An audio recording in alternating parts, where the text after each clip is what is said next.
எத்தனை பேருக்கு கரெக்டாக சிக்னலை ஃபாலோ பண்ண தெரியும்? டிராஃபிக் சிக்னலை நான் கரெக்டாக ஃபாலோ பண்ணுறேன் அப்படின்றவங்க மட்டும் லைக் போடுங்க. இந்த ஒரு விஷயம் என்ன அப்படின்னா, டிராஃபிக் சிக்னல் எதுக்காக யூஸ் பண்ணுறாங்க அப்படின்றது நிறைய பேருக்கு தெரியவே இல்லை. எல்லாருமே நிற்கிறாங்க அப்படின்னா ஒரு சிலர் மட்டும் போய்கிட்டே இருக்காங்க, டிராஃபிக் சிக்னலை மதிக்காமல், நம்ம ரூல்ஸை மதிக்காமல். டிராஃபிக் சிக்னல் அப்படின்றது எல்லா வேலையும் கரெக்டான ஒரு வெஹிக்கிள்ஸ் மூவ் ஆகணும் அப்படின்றதுக்காக தான் டிராஃபிக் சிக்னல் இருக்குது. ஆனால் சிலர் பார்த்தீங்கன்னா டிராஃபிக் சிக்னலை மதிக்க மாட்டாங்க. யாரோ ஒருத்தர் டிராஃபிக்கில் இப்போ சிக்னல் போட்டாங்க, நம்ம ஒரு ஆள் நிற்கிறாங்க அப்படின்னா அவங்கள பார்த்துட்டு நிற்பாங்க. இப்போ நிற்காம போயிட்டே இருந்தாலும் அவங்களும் போகணும் அப்படின்னு தான் இருக்கும்.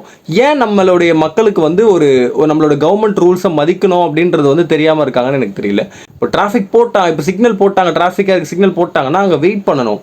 அதுதான் வந்து ஒரு ரூல். இல்லைனா வந்து நிறைய விபத்துகள் நடக்கும்.